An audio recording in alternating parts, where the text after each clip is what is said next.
Liar. Everywhere. On netrootsradio.com.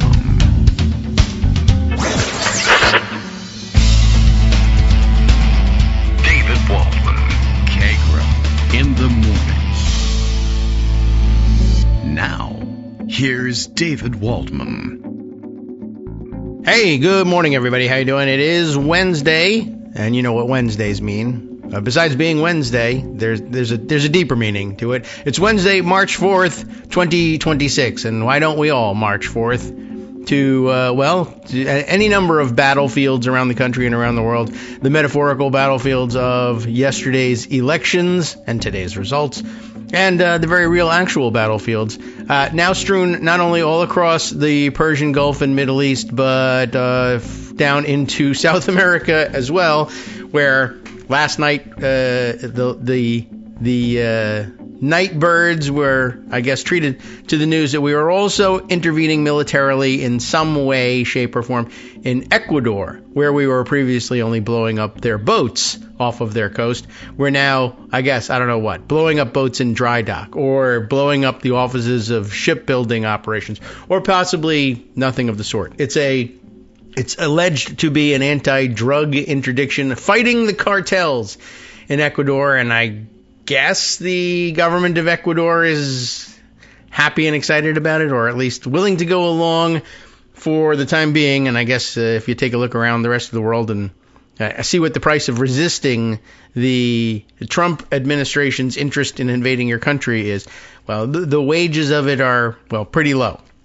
So lots to round up, only some of which we know enough about to be able to speak in an informed manner. The rest of it will just be winging it later on, probably, for the rest of the day. So Greg Dworkin stands by with election results, and because it's a big deal, and it's about more than just him today, one of his favorite majestic themes, because some of these common men and women contested elections for your representation and I don't know what else, edification, benefit, and other sorts of fun things that they would run for office for. Good morning, Greg. I'm at a loss for words.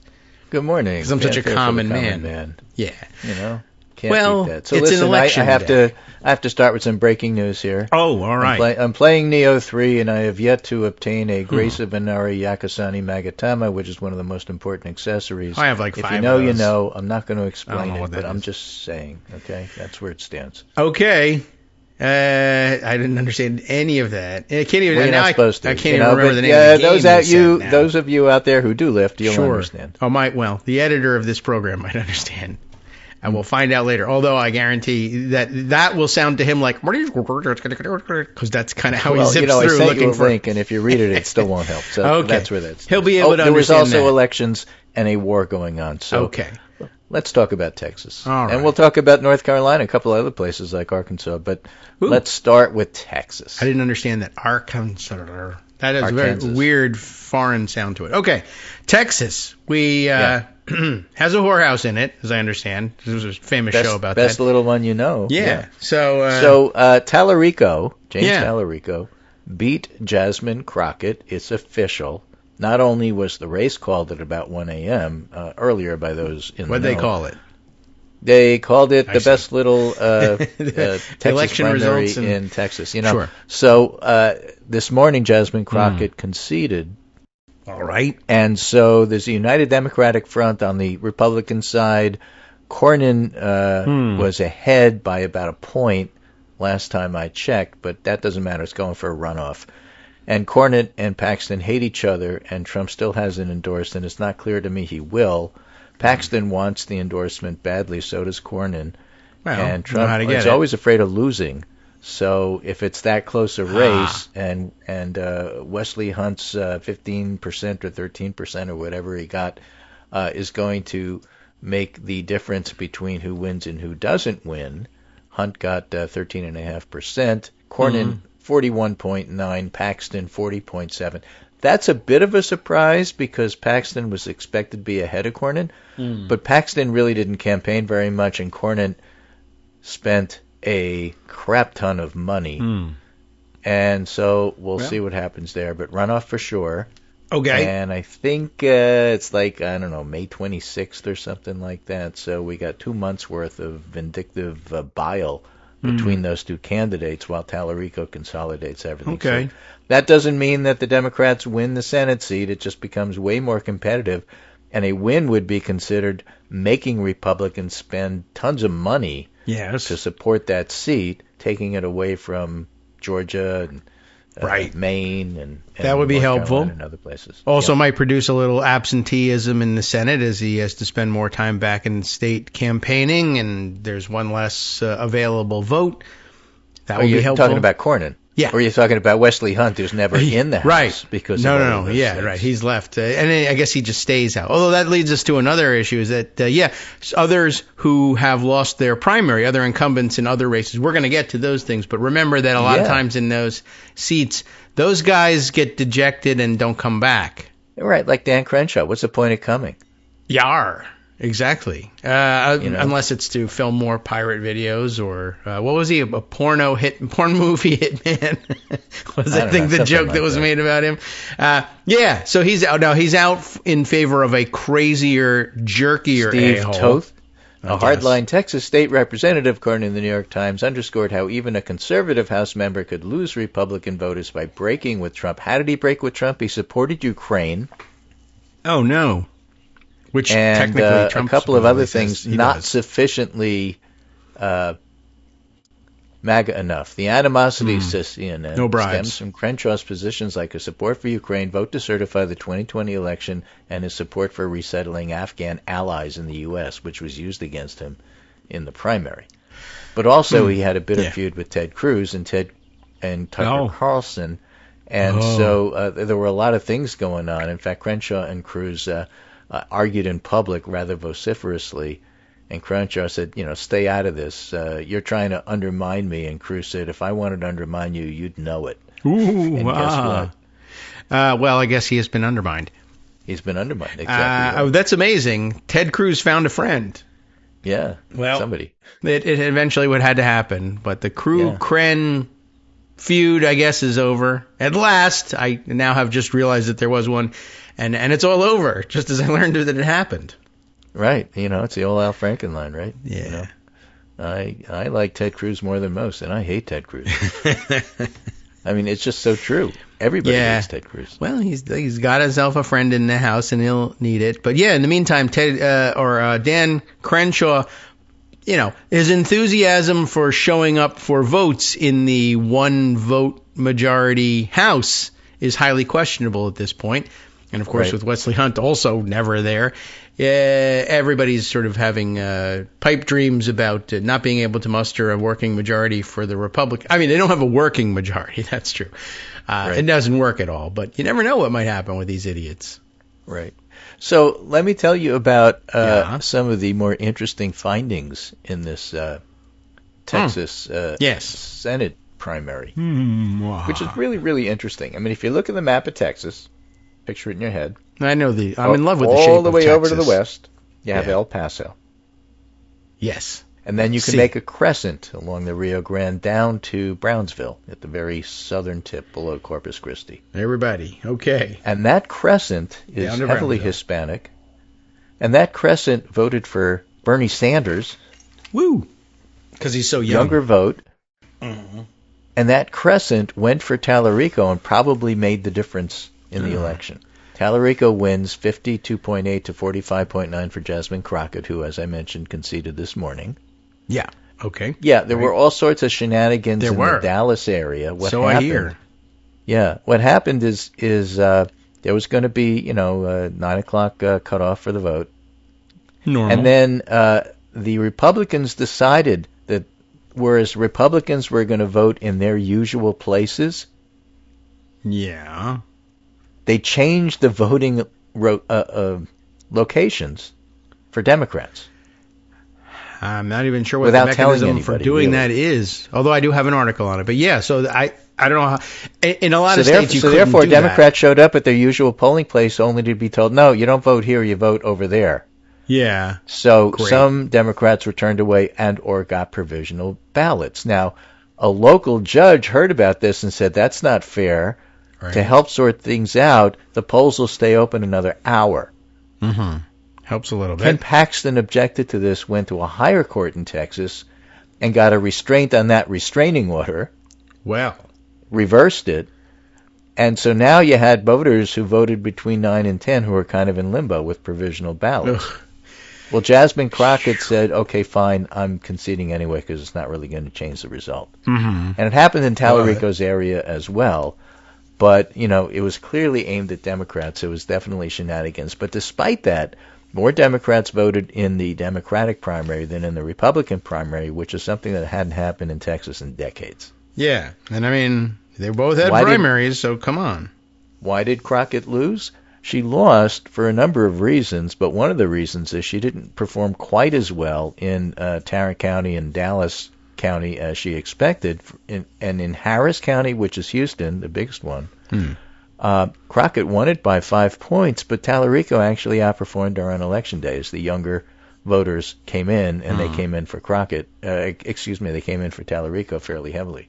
I see. So you had that. There were some really small rural counties with undervotes for the Senate. In other words, there were more votes for the local judge than there were for either of the Senate candidates. Well, that's a little weird, but yeah, I suppose there are people who local are like, people I like care them. About local things. Either I like them both. I don't usually come out to vote at all, but I hate this judge, so I'm coming out for that. Well, that's something all by itself. I mean, I can see it happening that way, and a good regular Democratic primary voter comes out and says, well, I'm definitely making a choice on this judge. I can't make up my mind between these two, and you leave it blank. You wouldn't do it in a general, perhaps, but in a primary, maybe. Now, I think I sent you, and if I didn't, I meant to send you the New York Times version. Thanks for the New York Times. Of the Texas election results. And if you go to the Democratic primary and scroll down just a bit, they have this nice little graphic about how different types of counties voted. All right. I think this is it. Yeah. Okay, so multiple maps of Texas. More white voters in that county, Talarico plus 8. Yeah. More Hispanic voters in that county, Talarico plus 22. Oh. More black voters in that county, Crockett plus 33, but there just weren't that many of them. Urban counties, Talarico plus 13. Suburban counties, Talarico plus 1.3. Rural counties, Talarico plus 7. That's basically how he wins. Well, all right then. Voted for Biden, Crockett plus 6. Voted for Sanders, Talarico plus 31. And when I say voted for Sanders, I'm talking about that crescent from El Paso to Brownsville, which you can see on this graphic quite clearly. And Michael Lang from New York City started laughing and said, it's the commie corridor from Queens. It's just that it went down there. You know, the Mamdani Talarico coalition is alive and well. It's the same voters. Most of the Asian voters voted for Talarico. It's the same thing you saw in New York City. It's really very funny. You can't take Zora Mamdani's stuff and apply it anywhere else. Well, how about Texas? Where it absolutely fits. Yeah, I guess so. Well, that's a point. Okay. I'm looking at all the different maps. I would not think about that, but you know what? That's what happened. Yeah, that's our Rio Grande Valley, though, right? Where we were also... RGV. Yeah, and we were reminded that when it came general election time last time around, the big hype was, well, a lot of these guys voted for Trump. So, okay, a little bit of Sanders, a little bit of Trump, a little bit of Talarico. I don't know what to make of it. But in the primary, they didn't have the option of Trump. So, and I expect that if they had, by some magic, had that, or it was the general election and Trump was on the ballot, there'd be a lot of mind changers in that valley. Yep. Okay. So, Amy Walter, writing for the Cook Political Report. Yes. Democrats, meanwhile, have their nominee in State Representative James Talarico, who proved that money and campaign infrastructure still matter. Crockett conceded early Wednesday after initially vowing legal action due to voter confusion in her home of Dallas County. Her quick endorsement for her former rival mitigates early concern that black voters might feel disenfranchised. Talarico's outright win could also help convince Trump that trying to save the Senate seat is worth the risk of endorsing Cornyn. Paxton is like MAGA, super MAGA, so it's really hard for Trump to endorse Cornyn. And Paxton might lose, making it hard for Trump to endorse Paxton. Yeah. That's a tough one for him, because I don't know how he to always predict likes to win that and he one. hates to lose. Yeah, I was going to say... And by the way, it's not about whether the seat goes red or blue. It's about him. Right. It's always about him. Yeah. Everything's about him. Exactly. That's why I wondered whether he might be thinking, I'm thinking of endorsing Paxton because he's super MAGA or whatever, and I think we might even be able to win there. But he might sense, I think, everybody's spidey sense goes off here, and he may say, the only person I know of running for Senate, at least here, who's possibly more corrupt than me is Paxton. And I don't know if I like this idea. I don't think he's going to pay me, is what I'm saying. Yeah, because otherwise he'd think, the natural thing for me to do, Trump is thinking, is endorse Cornyn and pardon Paxton, but Paxton can't afford it. So it's like, what's the point? Right. So we might as well put him away and get the other guy. He's still a Republican. I can deal with him. Yeah. So Amy Walter writes, most national Democratic strategists were either openly or secretly rooting for Talarico over the more polarizing Crockett, who made little effort to appeal beyond the party base. Talarico's actually more progressive than Crockett. That's the claim, yeah. So it's not like it's about ideology, but he's also faith-driven, and that bothered people, which is silly because Crockett is the daughter of a preacher, and, she's probably pretty faith-driven, too. As the old saying goes, don't argue scripture with a black woman. Just don't, She could hold her own with any of those discussions with Talarico or anybody else. So all of the reasons why people pick one or the other had a lot to do with vibes and almost nothing to do with ideology or positioning. Which is okay, and it's a vibe sort of time. And by the way, you got a good result either way. Not only that, Talarico absolutely positively ran a modern campaign, which is to say incredibly heavy on social media.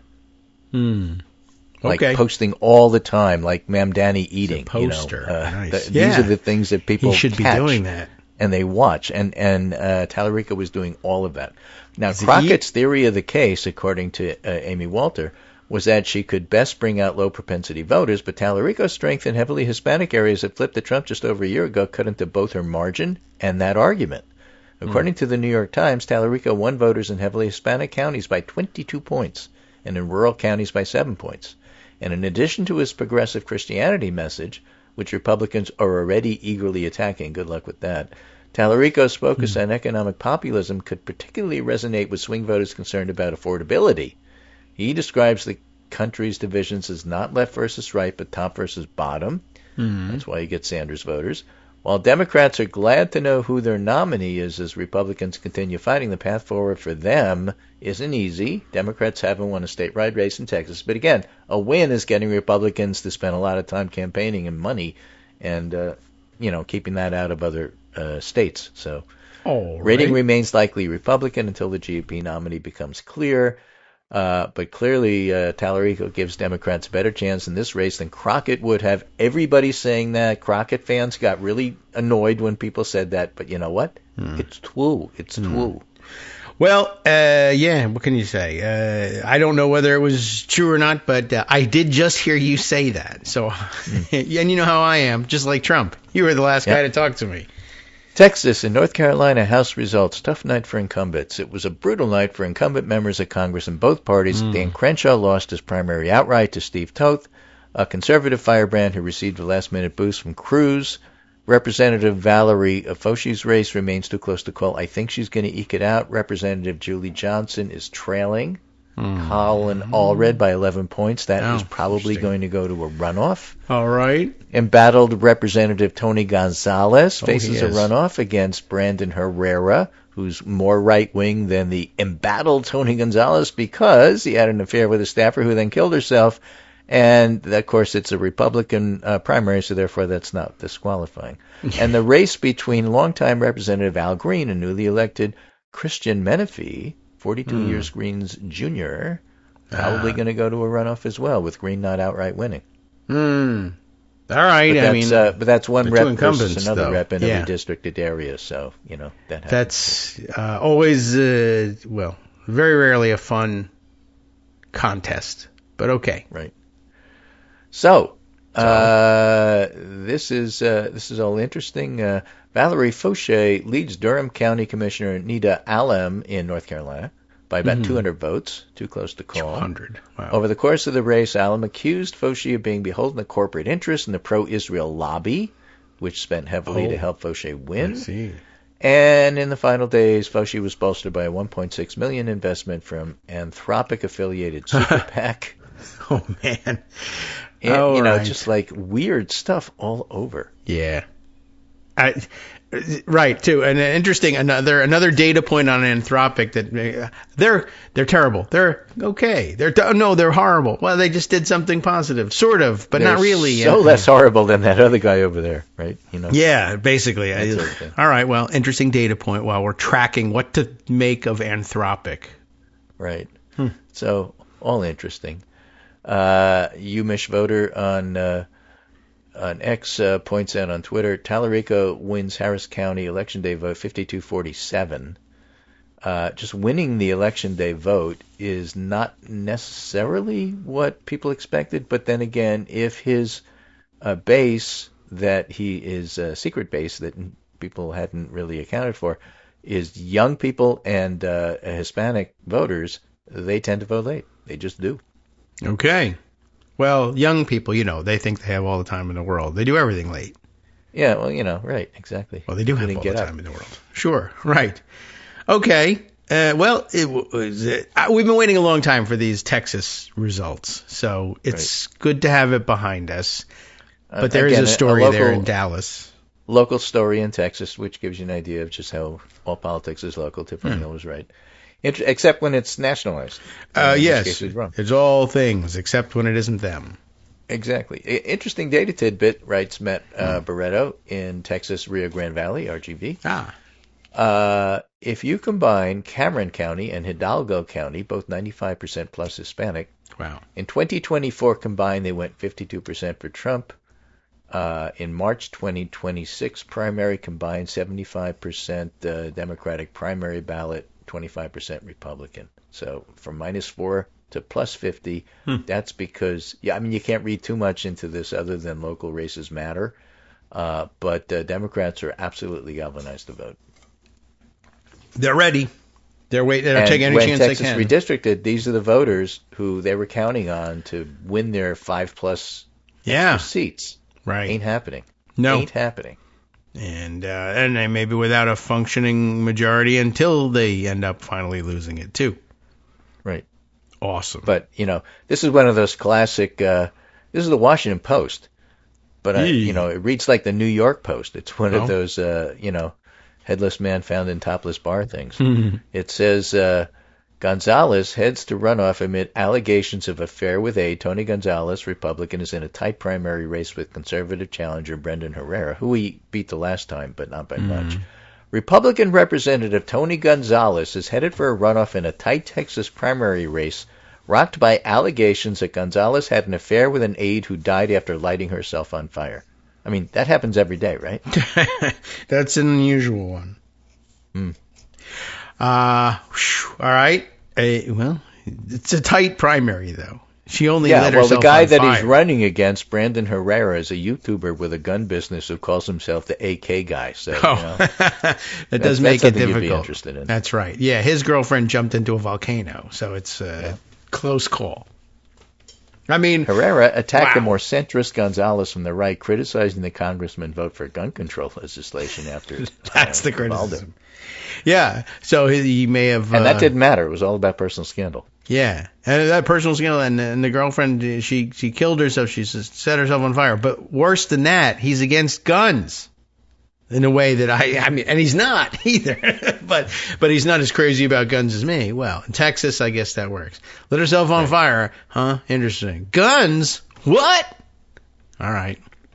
The Yosemite Sam vote. So let's see what we got here. What else? Colin Allred. Remember Colin Allred? He was in the mix for Senate in Texas, decided to pull out. Yeah. And run in District 33 for United States Representative and go back or stay in Congress. Colin Allred gets 45% of the vote. Julie Johnson gets 33. And Carlos Quintanilla gets 13 and is a spoiler and sends it to a runoff. Okay. Amazing. Yeah. Julie Johnson is the incumbent. So. Yeah. Now, I will say, Allred, I was just sort of thinking about his political instincts in general, and I was reminded that he dropped out of the race. They're just as good as Kamala Harris's. Yeah. He dropped out of the race when Jasmine Crockett got in, and then Jasmine Crockett lost. But it's just sort of interesting. I'm just thinking after the last-minute Harris endorsement that did exactly what? Yeah, and right. Why? I don't know.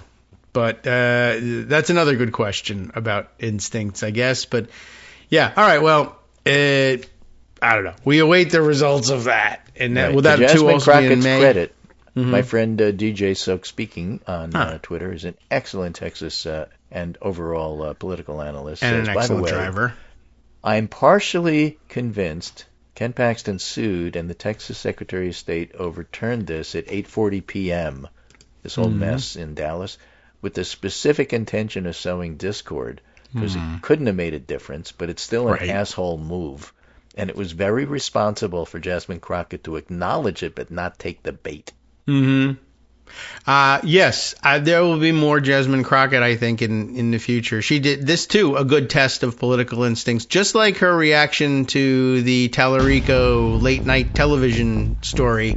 I mean, It didn't win the race for her. That's not something that, you were going to be able to do with handling it, but it did show the requisite amount of maturity, loyalty, and understanding the maturity, of politics. loyalty, and grace that keeps you a contender. Right, a viable contender, or maybe, sometimes this happens too, like state director for Talarico, should he win the Senate seat. Something fun like that keeps her in the election politics game.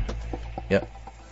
Hi everybody, this is Scott Anderson, your summary guy. Were you looking forward to an egalitarian democracy free of bigotry, misogyny, racism, and greed, where people of different appearances, belief, and heritage had a right to live without fear, and everyone could expect a basic level of health, stability, and safety throughout their life? Well, too bad. The plain fact is that we're heading in the wrong direction. And where we once had a voice in such things, increasingly we don't. Not exactly the kind of news I wanted to share, but there it is. However, if you're looking to join people who understand today's issues and can intelligently address the reality of today from your point of view, you can join us at Kagro in the morning. As you know, there aren't many of us out there, at least compared to them. We need to stick together, and by that I mean send us money. That is contributions to patreon.com, secure, reoccurring contributions. Those contributions keep this show in the air and us together. We've been through a lot together. The temporary loss of the presidency, we hope. The temporary loss of the House, the Senate, the Supreme Court, we hope. Face it, we are pretty much all that we have left. Remember, we couldn't do it without you, and you shouldn't do it without us. We're in this together, so thanks. All right, welcome back now to the Kagro in the Morning Show here on Netroots Radio. Let's dive right back into something, whether it's this election or something else. I do know. Well, I was let's say talk I don't about know, something else, because this is a weird story. I already knew. And it's a bad story. And it has to do with Trump being a complete moron and not having any concern or the intellectual capability to understand that you might have unintended consequences to go into war. Oh. Okay. Okay. This is a very brief story from the Wall Street Journal. Gutters, that's Qatar. Oh, yes. Gutters. Defense Ministry said an Iranian missile struck Al Udeid U.S. Air Base, the biggest military base in the Middle East. No one was injured, but the missiles launched toward the base over the weekend were intercepted. The Defense Ministry said while one missile reached the base, the country's air defense system intercepted another. Now, that sounds pretty innocuous. Yeah. There's a fellow named Shanaka Anslim Pereira who is posting on X and other open source intelligence, OSINT people are picking up on this too. And let me read you in full what he says to give you a better picture of what's going on. He says, breaking. Breaking. Now, Just because this guy says this doesn't mean it's true, but this is what to watch for and gives you an idea of what might happen. It is probably breaking now. Well, yeah, because something broke. Satellite imagery shows an Iranian ballistic missile struck the AN/FPS-132 phased array radar Space at modulator. IDed Air Base in Qatar. Okay. If the damage is as severe as the imagery suggests, Iran just took out a $1.1 billion piece of equipment that took years to build and can't be replaced on any timeline relevant to the war. It's not ordinary radar. It's one of a handful of early warning sensors in the entire U.S. global missile defense architecture. It detects ballistic missile launches at ranges exceeding 5,000 kilometers and provides the initial tracking that allows Patriot and other systems to calculate intercept solutions. Without it, every other layer of missile defense in the Gulf theater is operating with compressed reaction time and degraded situational awareness. Now, Qatar intercepted 101 ballistic missiles during this conflict, 65 missiles, 12 drones, at this particular base. The base layer defense stopped nearly all of them, but 2 got through, and one of them appears to have hit the single most valuable sensor in the entire region. So the anti-missile system worked great. Only one missile got through, but that missile hit the anti-missile system. And that's what he comments on. This is the mathematics of asymmetric warfare. Yes. Iran doesn't need to overwhelm the defense system. It needs one to reach one target. This is the 10,000 apple theory, you know. I only have to sell one. I know it's a big price, and most people won't buy it, but if I sell one, I'm done. The defender has to intercept everything. The attacker has to succeed once. A ballistic missile costs Iran a fraction of what this radar costs. Even at the most generous estimate of Iranian missile production costs, the exchange ratio is hundreds to 1 in the attacker's favor. Now, take that and connect it to insurance. Insurance? Yeah. Strait of Hormuz. You got 20% of oil going through there. You got ships who need to be insured. And now this proves that they're not safe. Well, I'll be protected by American convos. Yeah? This missile base was protected by American systems. And only one needs to get through and sinks your billion-dollar ship, and then what? The most heavily defended air base in the Middle East, he writes, housing CENTCOM's forward headquarters, protected by Patriot batteries and the most advanced interception systems the U.S. has, just lost its primary early warning radar to a single ballistic missile that evaded every layer. And if they can't protect a $1.1 billion radar inside its most fortified base, on what basis does any reinsurer model that a tanker transiting the Strait of Hormuz is protectable by Navy escorts? The escorts can't guarantee what the base can't. The insurance market knows this. Satellite imagery proves it. Oil just went up, is basically what he's saying. Okay. Now, proven, or is just this some guy commenting on what's pretty smart, just commenting stuff. But if anything is close to being true, and it's certainly true that the base was struck. Then, look, I don't know what his agenda is, but watch for more news on this. This is a pundit roundup that I do, and that there is punditry, and you know what? You know, you got to watch that. Now, here's another thing. March 4th, Reuters, at least 101 people are missing and 78 wounded after a, wait for it, submarine attack on an Iranian ship off of Sri Lanka. A submarine attack? Oh, wow. All right. Okay. And our military analyst, Shashank Joshi, who I do know, very good. If the Iranian warship was attacked by a submarine, it would be another sign of the geographic spread of the war from Cyprus in the west to Sri Lanka in the east. The last submarine attack against any sort of vessel was 16 years ago when North Korea probably attacked the Republic of Korea ship. Cheonan. Now, next door. Some people say, well, it's not proven they attacked that ship. Maybe it was a mine, but you don't know. That's a thing about submarines. And so, escalation. I mean, if it was a mine, if it was an Iranian mine, that would really be something. But to not know what was the source of the attack off of Sri Lanka, that's quite a distance away, and a number of jurisdictions. Right. Over. Sri Lanka's Navy and Defense Ministry made the claim that it was a submarine attack to Reuters. They so, would like, what's going on there? Well, it's just so much to watch. The whole idea that an idiot like Trump or Hegseth or any of these other morons who really don't know what they're doing is accounting for any of this. No Look, way out it.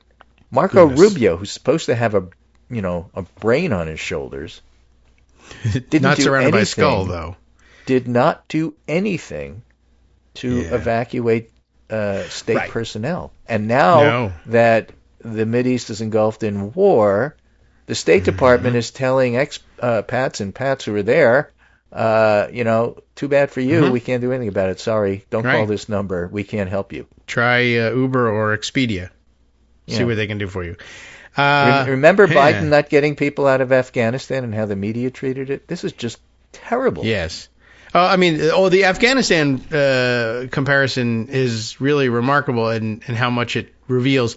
I think also people were commenting as Trump was essentially saying, well, how come you didn't have a plan to get everybody out of there? Well, it all happened so fast. We were, well, when he's not in office, everything that's happened is, this is terrible. It's awful. Right. You didn't have a plan. I would have prevented it. And when he is in office, it's, well, it's got nothing to do with me. These things just happen. So it was awfully fast. It just happened so fast, which of course was then, that was the press's. Which is probably true. Yeah. Netanyahu called him and said, hey, listen, we got information that Khomeini's having a house party and he invited all his friends. Why don't we go over there and pay a visit?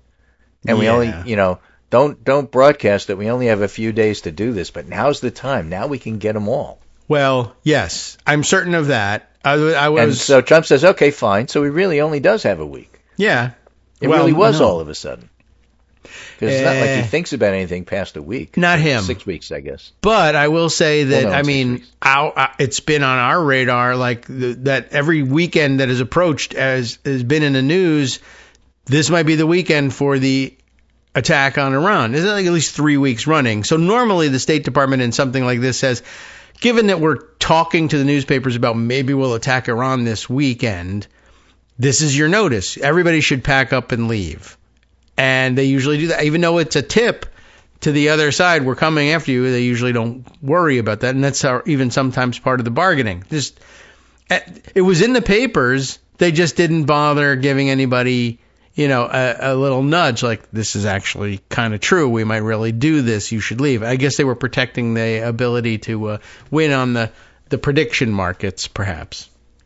But, they didn't tell anybody. These guys didn't anticipate it. The interesting thing about the comparison to Afghanistan that I saw was people saying, the news media, the reporters and journalists were beyond merciless in attacking Biden for what they said was rushing the withdrawal from Afghanistan. And it was so costly. And, there were criticisms to be made, no doubt. Here, of course, we're just rushing the attack on Iran, and it was very costly and has all sorts of unintended consequences, and he thought of none of them.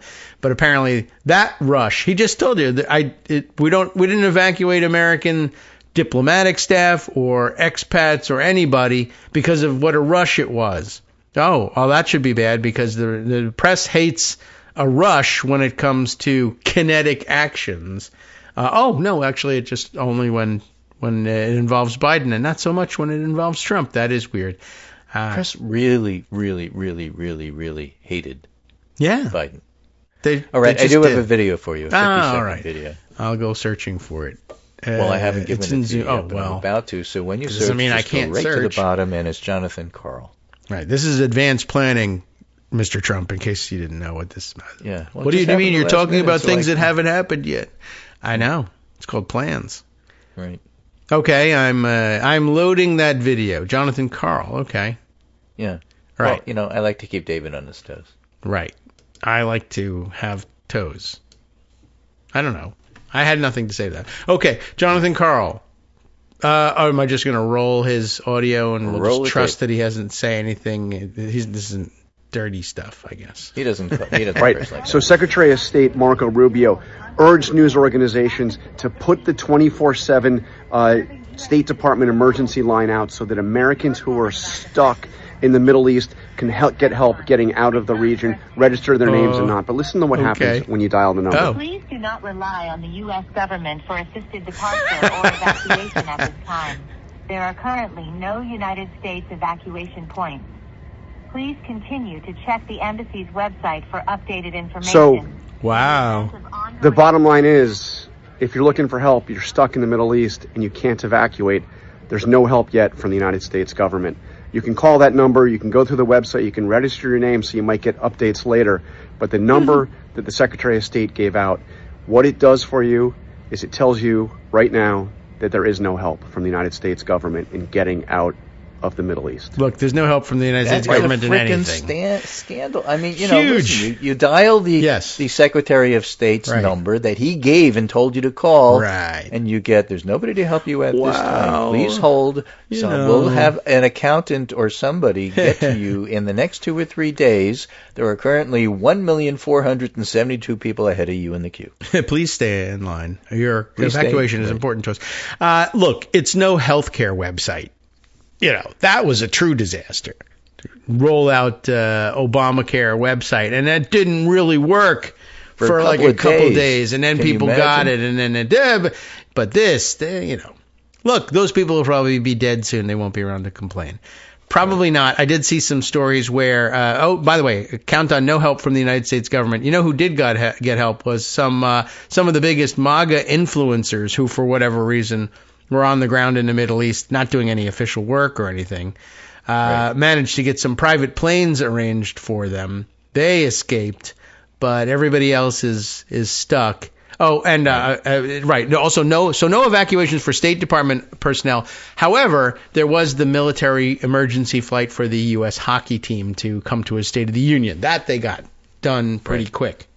Also, emergency access to planes for Kristi Noem's blanket and Kash Patel's girlfriend. So all of that is right. Everybody else is flying around. This is Financial Times. Donald Trump's dangerous war of whim from Edward Luce. Anyone who claims to know where this conflict will go is bluffing. Well, I know. Trump doesn't know what he wants. He doesn't know what his aims are. His war aims are thus kaleidoscopic. Contrary to what Trump has said, the U.S. and its allies face no imminent attack from Iran. We know that.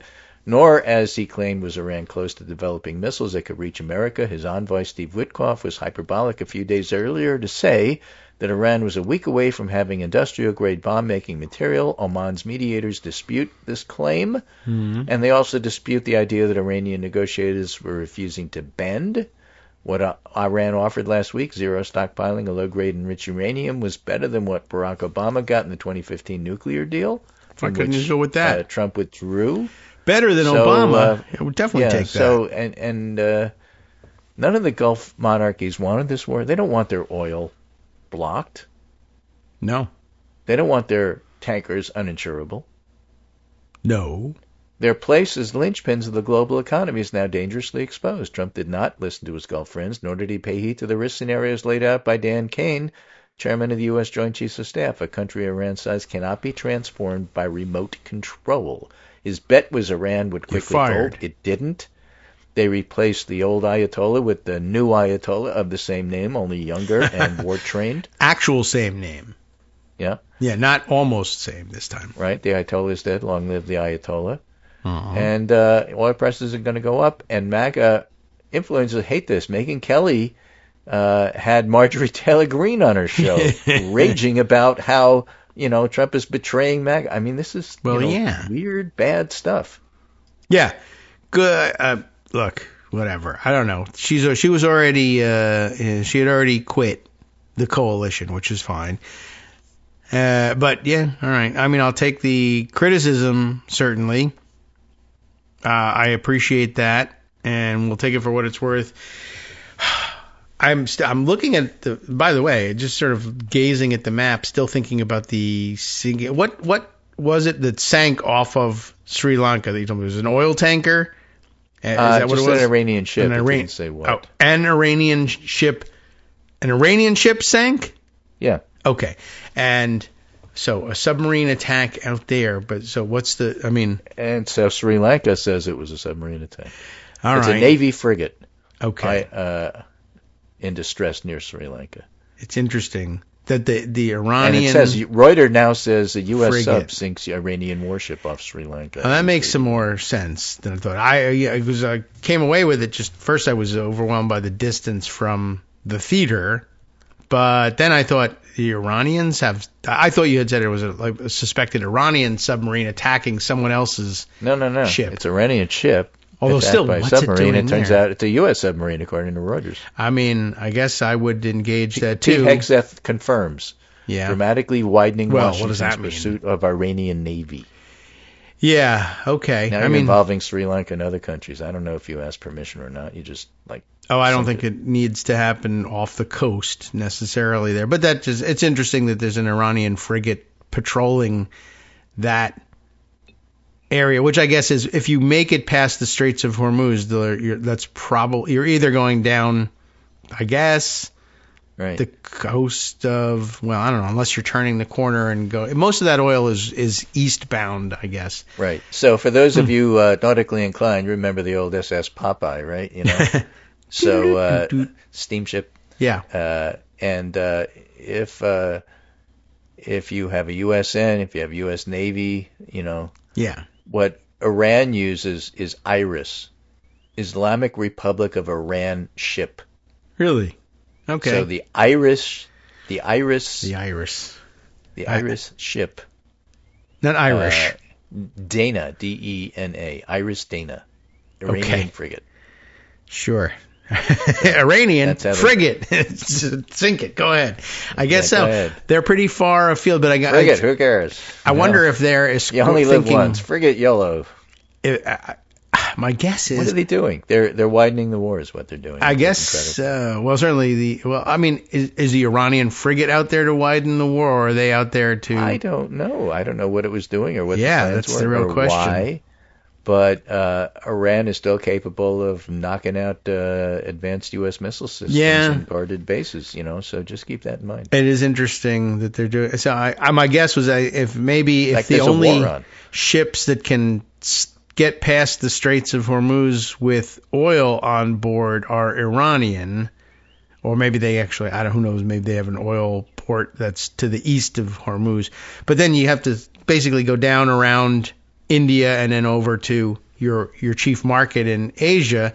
Maybe the frigate is there to try and prevent us from torpedoing Iranian tankers to fund their war.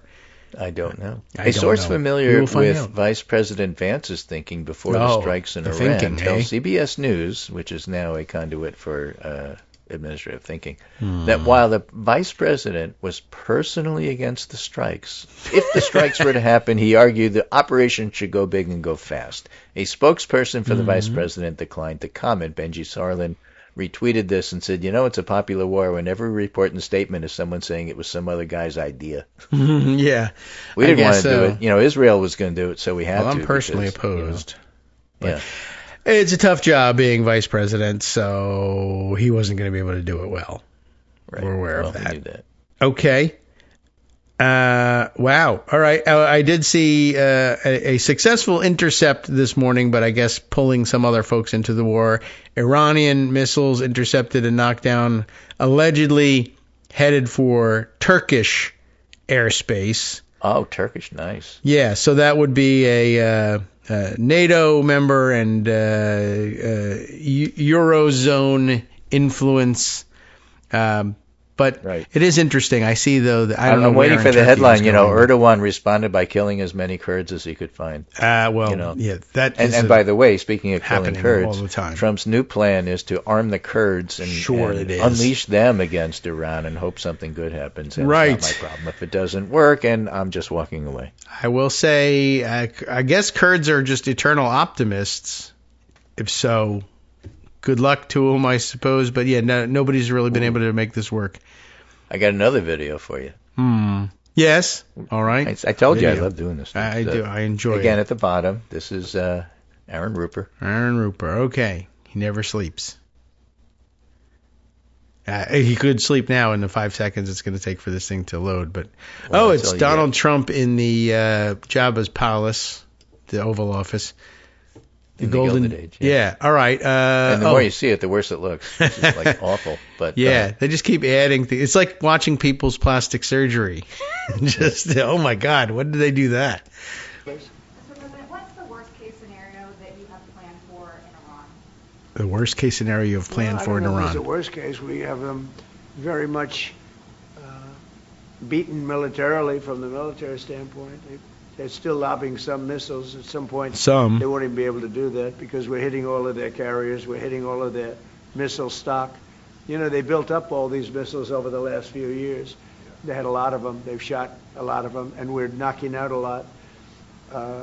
Yeah, except for that one. The worst one. case would be we do this, and then somebody takes over who's as bad as the previous person, right? That could happen. It just we happened. don't want that to happen. That would probably be the worst. You go through this, and then in 5 years you realize you put somebody in who was no better. How about so 5 you days? See somebody in there that's going to bring it back for the people. Well, it's going to take him 5 years to realize it, I think is what he's saying. And that's about the most honest thing I've heard him say. It's 5 days until they put him in, 5 years until we figure out, oh, he's bad too. Although the fact that it's another Khomeini should be a hint. And I mean, not by coincidence either. It's the previous Khomeini's son that they're talking about. So somebody who might at some point, well, I guess it won't be exactly the same line, but I'm thinking of George W. Bush. He tried to kill my dad. He did kill my dad. That's actually dangerous. I'm a little worried about that one.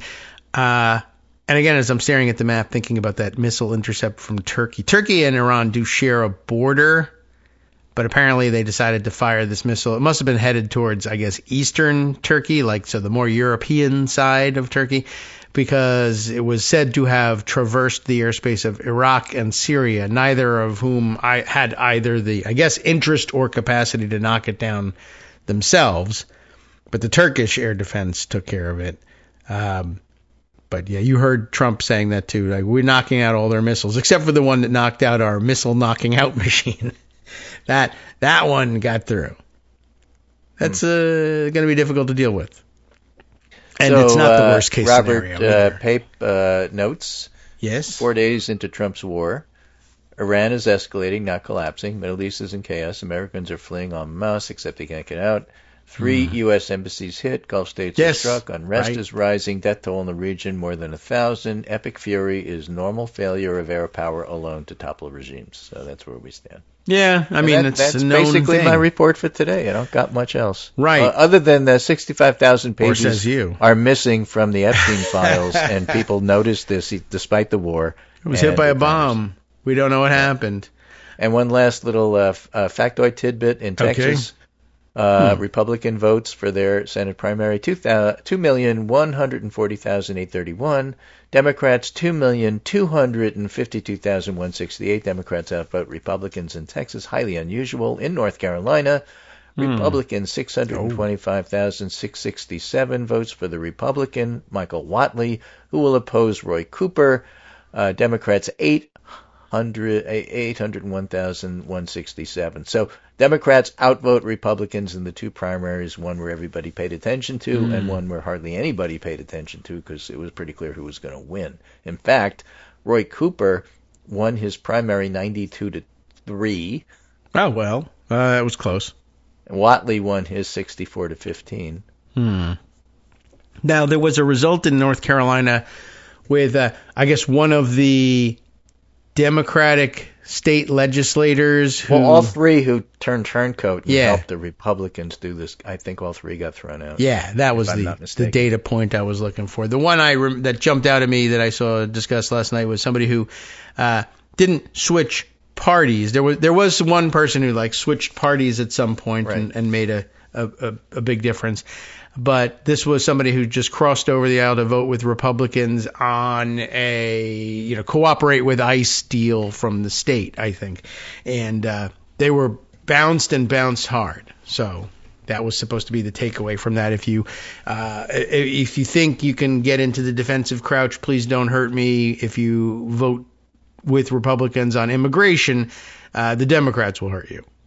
Right. So, good. And again, we're just throwing these little factoids out as we get closer to the break. But Michael Lang, who did all of the Mamdani analysis in New York City, and by the way, Mamdani's incredibly popular. He is offering free pre-K school for kids.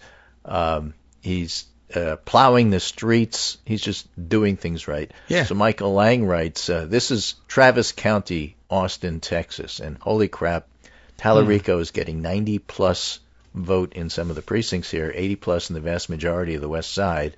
Blockbuster support from white voters of all ages. These are Mamdani numbers in Bushwick, Brooklyn numbers. All right. Those So, the you big know, city. when you know New York City, you start seeing everything in terms of, oh, compared to New York City, this is this. Yeah. Although it does have the ring of everything's a nail, sort of. Right. Everything's a kinda New funny. York nail, and I'm a New York hammer, so Right, I guess here we go. exactly. All right. Very interesting. Much more to come, of course, because one will be analyzing the elections for days to come, I'm sure, and we'll be continuing to analyze the war because we don't see any particular I suspect the end war for will that still one. be going on tomorrow. Yes, The election's I over. imagine it'll just be The war spreading is to not different over. regions. Okay, so we'll play you out, Greg, and give you your Go traditional. away and come back tomorrow. And I please do always obey love that Wednesdays command. for All right. Yeah, it's worth doing every day. And I was thinking about it today. I'm going to do it right at the beginning of the segment. See what happens. Does he listen? Does he go away? We don't want that. All right. Thank you, Greg, for getting us started. And feel free to chime in if there's anything else that happens, or send some links along if something else, you spot something else that absolutely needs attention between now and the end of the show. So let's see. What do we have? We have just seconds here until my alarm goes off, but then 30 seconds after that to actually play the music. Let me see what if I got some quick hits here. A lot of them are stored in Blue Sky posts, and so therefore it's difficult to know what Instapaper doesn't tell me what's going. Okay. Well, that one will require a little bit more. Well, most of the things will require more time than I now have in front of me before the music plays. But let's see. I will say this. I'll promise you something for the other side of the break. I have an analysis and discussion of what did, in fact, go down in Dallas County with the changing of the rules and the shenanigans involved. It was, I can imagine it might be difficult to get people to understand the import of it, because all it affected for this moment was the outcome of a Democratic primary, if it affected it at all. And I guess Jasmine Crockett's conclusion is that it didn't, but it could have impact later on down the road. We'll discuss it after this.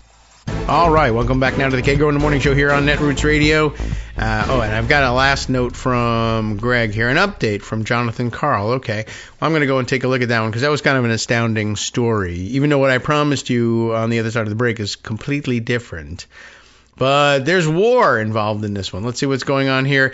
This message, he says, has now been updated. You remember that we heard from Jonathan Karl that he got a phone number handed out to him by Marco Rubio, maybe directly, maybe Rubio's people, I don't know, but saying, if you're stuck in the Middle East, we haven't forgotten about you. Why, just call this emergency number. In fact, Jonathan, it's so important. We want you to distribute this number on the air so that people panicking about how they can leave can know that the United States government is with them, which, of course, led to you call the number and you get a recording that says, no, the government is not with you. Goodbye and good luck.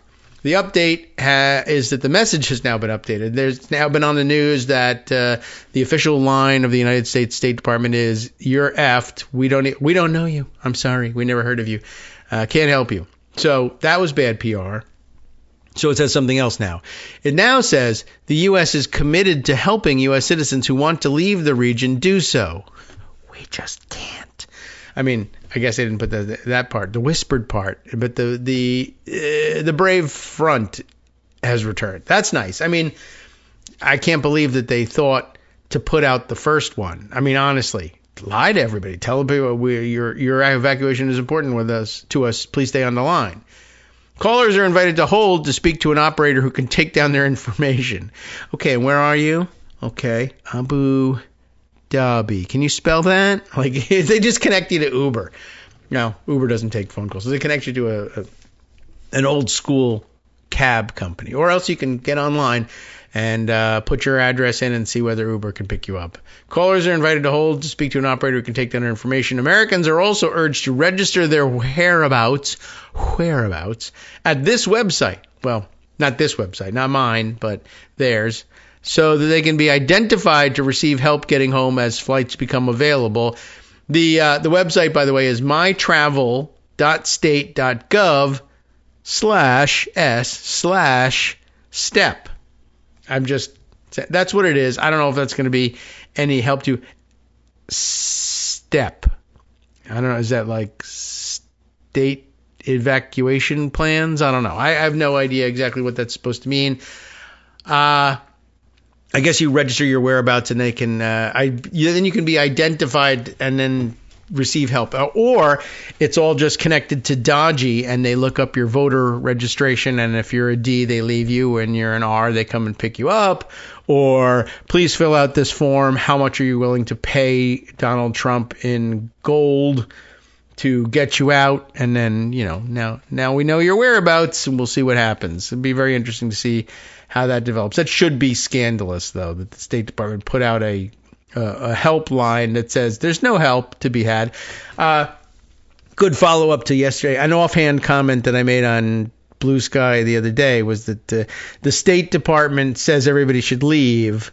I had seen that news. The State Department says everybody should leave, but there's no flights out. So, how the hell are you going to leave? And if the state, normally in a situation like that, there would be no commercial flights out, but the State Department would arrange some kind of evacuation plan. They just weren't doing it, and they still aren't doing it. But yeah, I guess it was we're the Department of State. At the Department of State, we state what you should do. We just don't help you do it. We're not the Department of Help, everybody. So now they've set up a helpline because there was outcry for it. And what does the helpline say? First, it said, we're not going to help you. Then that was outrage too. So they said, all right, now we're going to have one that says, we will help you. Put your name on this list, and someone will be with you shortly. And maybe so it's not a change in policy, it's just a change in messaging. The first messaging was quiet part out loud. You said too much. We're not going to help you. No. Change that message. All right. We are going to help you is the message. We're not going to help you is the actual mission. This is really no effort to do anything, but we don't want people to know that we're not going to do it. That's pretty rotten.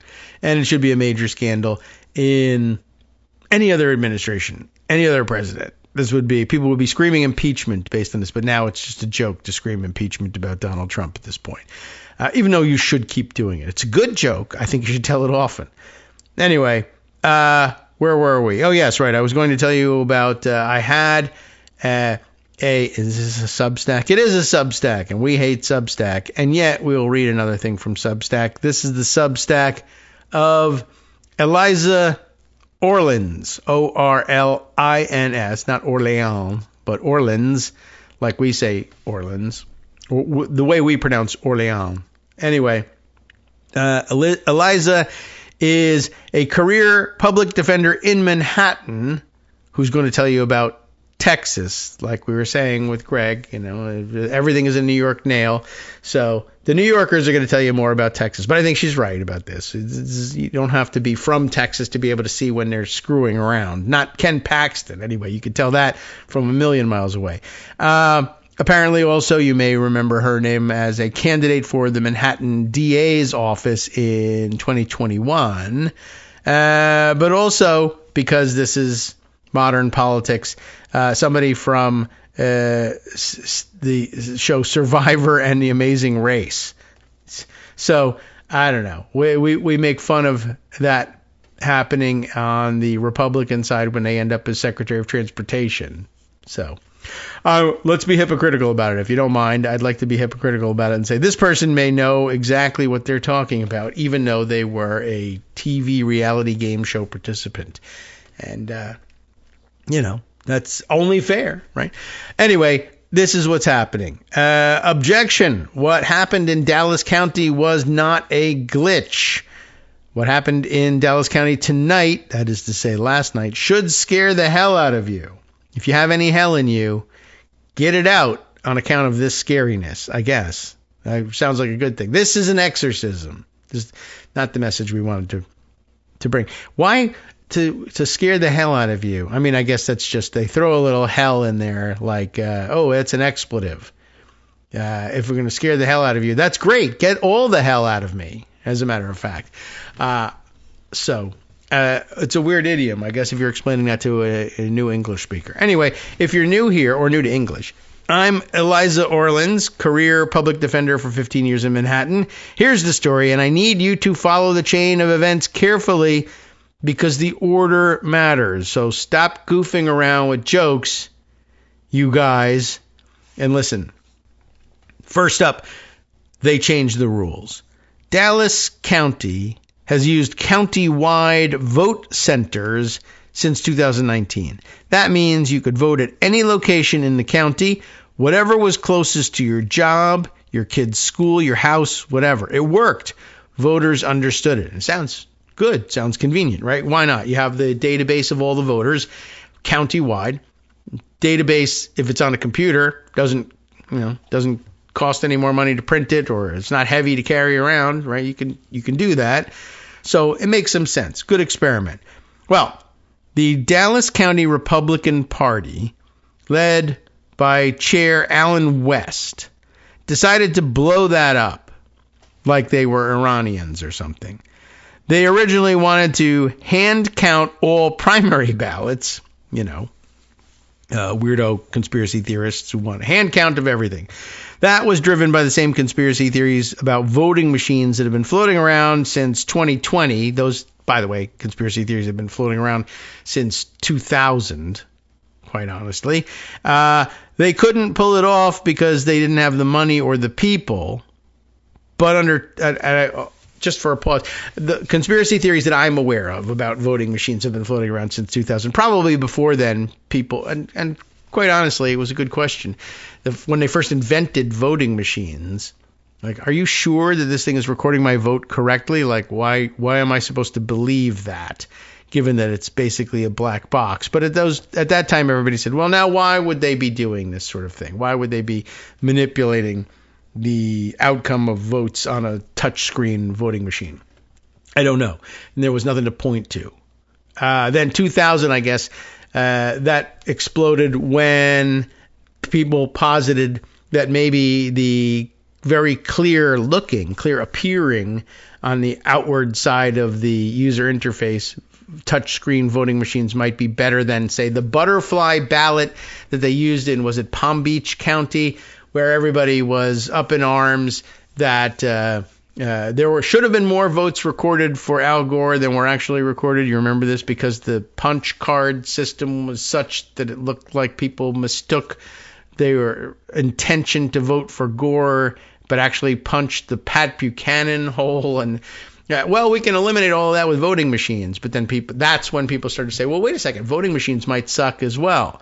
And it's mutated and morphed a couple times since then. But anyway, it's been a controversy for a longer time than just 2020. But for these purposes, these people probably discovered the conspiracy in 2020. Well, anyway, so the Dallas County Republican Party, led by their chair, Alan West, and that's Alan West, isn't it? Like the former Floridian Congressman Alan West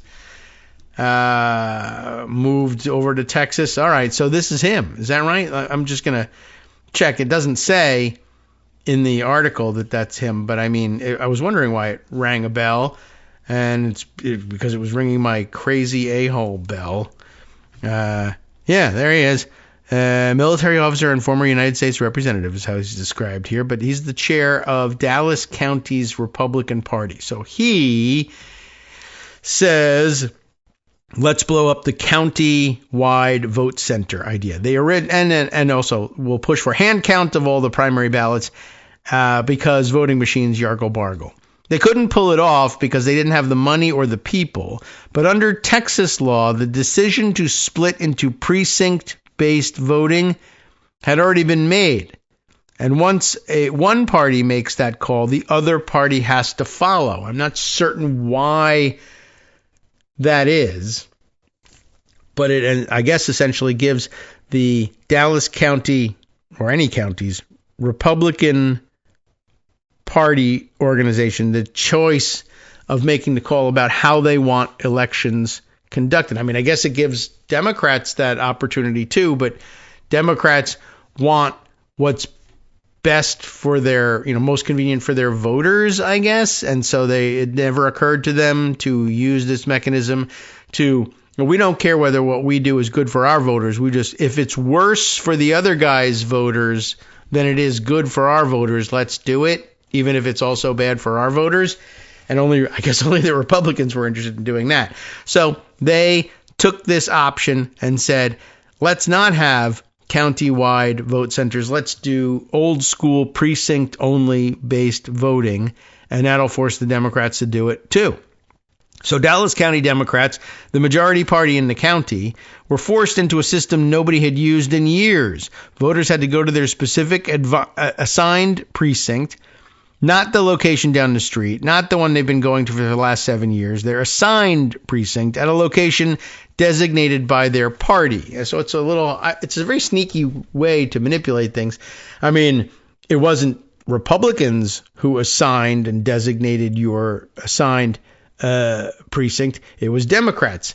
Be angry with Democrats. They're the ones who assigned you this stupid precinct. Well, but they are also the ones who used to say you could vote anywhere you wanted to inside the county.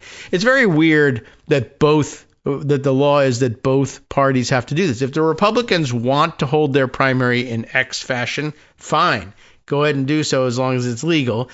And then what business have you in dictating how the other party does things? I'm sure it was adopted. They probably got it past the state legislature by saying that's fairness, both sides, right? Everybody should handle their elections the same way. Besides, it'll be so expensive if we do it two different. Well, who cares I don't know who bears the expense of primaries in Texas. I guess I shouldn't say who cares just yet. But it doesn't seem like that makes any sense to force the other party to do things the way the first mover wants them done. But guess who wrote the law? Yeah. Anyway, next up, the section. I haven't finished this section yet. All right. So now you have to go to your assigned precinct at the location designated by their party. And Williamson County, just north of Austin, did the same thing. So next section here is the chaos was predictable and predicted. The Dallas County Elections Department tried. They sent mailers, text messages, ran social media ads, and put up streaming ads. They stationed election navigators at 75 different polling locations to redirect confused voters. The Democratic Party chair, Cardell Coleman, said they ran a full outreach campaign. It didn't matter. By Tuesday afternoon, between 50 and 100% of voters arriving at some locations were being told they were in the wrong place. The Texas Democratic Party said around 1/3 of all voters were having problems. The state's website was giving people inaccurate locations. That also is not good. Voters were showing up to what they thought was a Democratic polling site in Irving, only to find out it was a Republican location, and then getting sent 20 minutes away to Farmers Branch. One woman, Veronica Anderson, 66 years old, walked 2.5 miles to the Martin Luther King Jr. Community Center to vote. She was told she was at the wrong place and would need to go to a precinct she'd never even heard of. She stood outside trying to figure out what to do. That's who we're talking about when we talk about voter suppression. Real people who walked miles to exercise a right that's supposed to be protected. Next up, a judge did what judges are supposed to do. Dallas County Democratic Party Chair Cardell Coleman filed an emergency petition. A district court judge ordered the polls to stay open until 9 p.m. so voters who'd been sent to the wrong locations through no fault of their own could still cast their ballots. Dallas County Judge Clay Jenkins confirmed the extension. This is how the system is supposed to work. A problem occurs, people are harmed, a court steps in with a remedy. Then Ken Paxton showed up. Texas Attorney General Ken Paxton, who's also, supposedly sworn to help people in Texas when they get confused and have their rights threatened, but instead shows up to say, oh no, more confusion and more rights threatening for you. I'm the Attorney General. Thank you very much. Texas Attorney General Ken Paxton filed an emergency motion with the Texas Supreme Court to block the judge's order. His argument? The lower court judge didn't give his office the required notice before issuing the extension. Seriously, Paxton didn't argue that voters weren't harmed. He didn't argue that the state's website hadn't sent people to the wrong locations. He didn't argue that the switch to precinct voting hadn't caused mass confusion. He argued paperwork. And the Texas Supreme Court, which, let's be clear, is an all-Republican court, issued a temporary stay. They blocked the extension and ordered Dallas County to separate out all votes cast by people who weren't in line by 7 p.m. Those ballots are now in legal limbo. The court's order doesn't say what happens to them, it just separates them. This was the point. I need you to think about why you'd do this in a Democratic primary. You don't suppress votes in a primary to win the primary. Republicans aren't on the Democratic ballot. Ken Paxton isn't losing anything if more Democrats vote tonight. But here's what you do gain. You weaken whoever comes out of it. You damage the eventual nominee. You shape the field. You get a test run for your playbook. Tonight, Dallas County had a hotly contested Democratic U.S. Senate primary between Jasmine Crockett and James Talarico, and that race will determine who Democrats put up against the Republican nominee in November in a state where Democrats haven't won a Senate seat since 1988 but keep getting closer. The Republican Party created the confusion by forcing a system change nobody needed.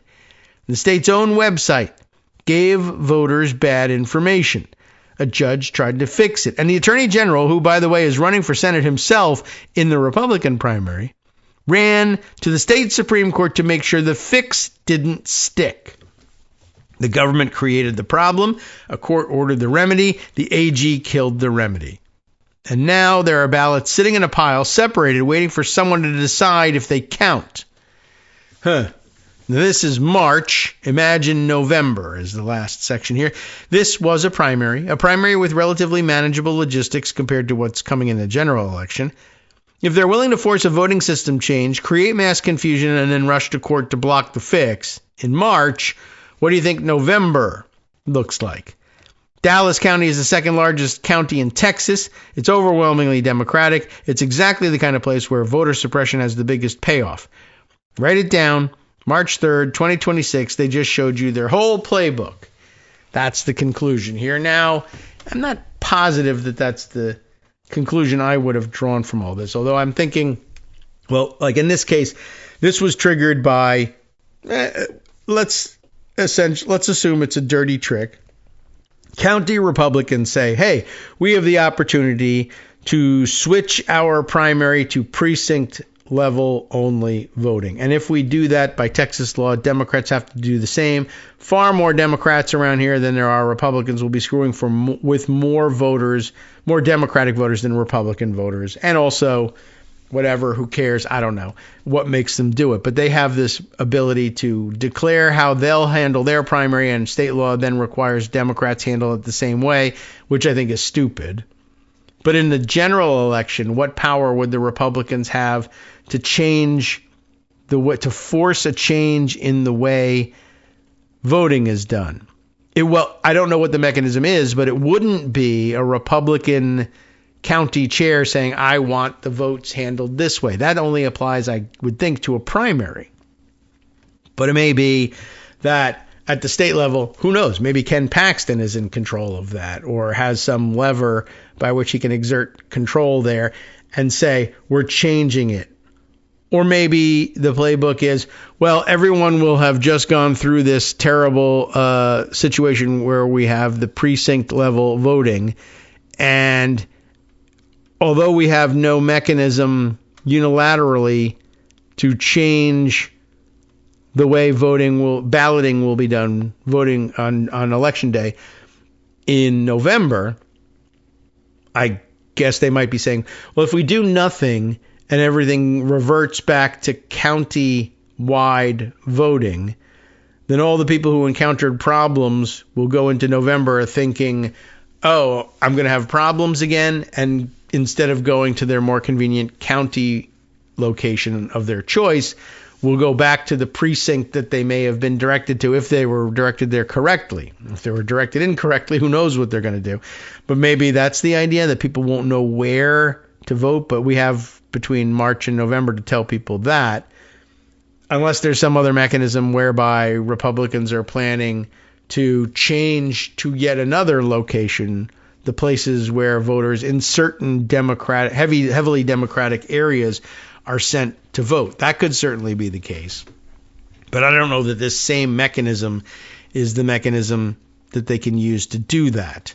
So we might be comparing apples and oranges there. But it is, I guess, a point well taken that if they'll take the opportunity to screw with the rules just to frustrate Democratic purposes, then, you can expect them to do it when the chips are down and the actual general election is on the line. I will also point out that somewhere along the line it was mentioned that this was designed to sow doubt and disarray among Democrats. Everyone knows Democrats love disarray, or at least the press likes to say they're in disarray. And it would call the legitimacy of the primary into question. If so, credit then goes once again to Jasmine Crockett for saying, I understand that there might be a legitimate case here, although I think they quickly ran the numbers and said, I don't think it made a difference in the outcome of the primary overall. But what they're really looking for is for somebody to, they've planted this bomb here, and I'm supposed to strap it on and carry it around by contesting the outcome of the primary and sowing disarray, and I'm not going to do that. So I'm not sure what the benefit was except to produce a lot of frustrated and confused Democratic voters who may find that actually things revert to normal in November, or that the Democratic Party locally has lots and lots of time to try to reach out to them to tell them how it should and will go in November. But well worth keeping an eye on, and I appreciate the breakdown and explanation. So, kudos there to, where were we? I'll scroll back to the top. Eliza Orlins for bringing that one to our attention. All right. Other items on the agenda, there are a few. We'll stay in the courtrooms for just a minute. There was news briefly of an interesting and helpful situation that it was announced earlier in the week, I think on Monday, that the Department of Justice was going to drop its pursuit of an appeal of a district court finding that blocked or otherwise invalidated one of Trump's executive orders, which I guess was the impetus for the big law firms who ended up capitulating to him. It was the executive order and the threat of the executive order that moved them to action and to offer him millions of dollars worth of pro bono legal services and all sorts of other concessions that later on other big law firms decided not to capitulate to and to fight, and they challenged the executive order and they won in court. Hooray! And everybody said, wow, it's weird that such big law firms were so unclear on what the likely outcome of a lawsuit was going to be that they capitulated rather than file or join someone else's lawsuit. And then they were briefly proven wrong in district court. But everybody knows, okay, well, whenever the Trump administration loses, they're going to appeal. And everybody moaned and groaned, but okay, it's coming. Then, weirdly, they said, you know what? Screw it. We're not going to appeal. And everybody then laughed even harder at the big law firms who had capitulated. Not only should you have known that you could have prevailed in court, but we've just watched the Trump administration realize you'll prevail in court even on appeal. And how ridiculous do you look now for having capitulated? And everybody was just getting used to that idea when the news broke that the Trump administration, in reversal, tries to continue fight against law firms. According to this headline in the New York Times, the subheader tells us that the administration told the court on Monday that it was abandoning its defense of executive orders targeting the firms, but on Tuesday, the Justice Department abruptly changed its position. Why? Well, mostly because it's the Trump Justice Department. And they change positions all the time. And somehow, I guess, the president must have gotten word that I look weak by saying we're not going to appeal. Well, we could ask for more, but we won't get it until after this break. But Michael S. Schmidt, it's there, I got to say it, Jonah E. Bromwich, and Devlin Barrett, who doesn't care about his middle initial at all, if he even has one, have teamed up on this article, and we'll run through it mostly after the break. I can give you the opening lead now, if you like. The Trump administration indicated on Tuesday that it planned to renew its defense of executive orders that it had leveled against law firms, a sharp reversal, a day after asking a court for permission to abandon the fight. Hi, everybody. It's me, David, still your host for the Kagro in the Morning Show after all these years. Thank you for all your continuing support for the show. And if you're listening regularly and still thinking about getting on board as a supporter, well, the time is now. Patreon.com is the easiest way to make recurring subscription-style payments every month, all year round, to keep us going. patreon.com/KagroX brings you to our page where you can sign up with your monthly support. And hey, have you seen our clever new subscription tiers? It's easier than ever to sign up for, say, one crisp dollar bill for every information-packed 2-hour show. If you're the plan ahead type, there's even a year-long subscription program that saves you 15% on the cover price. Or it would if there was a cover price, or even a cover, for that matter. patreon.com/KAGROX. Thanks again for all your support. All right, welcome back now to the Kagro in the Morning Show here on Net Roots Radio. Let's continue on reading this story from the New York Times. Trump administration in reversal. What? A reversal tries to continue fight against law firms. Tries to. All right, let's find out what that's about. This again, of course, the administration told the court on Monday it was abandoning its defense of executive orders targeting big law. But on Tuesday, the Justice Department abruptly changed its position. Now, in a motion filed with the appeals court in the District of Columbia, where the cases are playing out, the Justice Department formally asked to withdraw its request on Monday to dismiss the cases. That is, on Monday they asked, let's please dismiss these cases against our 4 law firms. Then they filed permission to, let's withdraw that request to dismiss the cases against the 4 law firms. Isn't that great? It was not immediately clear how the court would respond. The department is scheduled to file a brief in the case on Friday. The Justice Department did not comment, except by reversing itself. The White House declined to comment, except that they probably forced the Justice Department to reverse itself. The move amounted to a dizzying turnabout in one of President Trump's most audacious and, many legal experts said, unconstitutional attempts at subduing potentially powerful adversaries. It created new uncertainty in a legal profession already roiled by the orders after some of the country's biggest law firms thought they had put to rest a key part of the president's retribution campaign less than 24 hours before. That they were busy celebrating the fact that the DOJ had recognized the hopelessness of their position and had in fact dropped their case. When the news came, no, we're going to Leroy Jenkins right back into it. On Monday, the administration in a court filing asked an appeals court if it could walk away from its appeal of victories the firms had won against the White House. The move was a significant concession by the White House that it could not stand behind its orders. And normally, that's the technical way of doing it. Can we have permission to withdraw our case? Well, it's your case. That's how they usually handle it, I guess. Yeah, sure. But you have to go through the permission process. But on Tuesday morning, the Justice Department abruptly changed its position, which courts will no doubt find annoying, I'm sure. In an email to the 4 firms contesting the executive orders, a department official apologized for the short notice and said it would file a motion to withdraw its voluntary dismissal. It hadn't been awarded yet, right? Again, you have to ask permission. The judge probably thought no harm in doing this tomorrow or Wednesday or Thursday. I mean, after all, they're dropping the case. What's the harm in my taking the time today to handle some other hot issues, and I'll get around Thursday to approving their request to drop their case? Yeah, sure. Except on Tuesday they said, yeah, remember that request? We want to withdraw that request. Well, that has to be a request too. I mean, I guess technically they could say, we're granting your request to drop the case and we're rejecting your request to withdraw the application to drop the case that you filed later on. We'll see.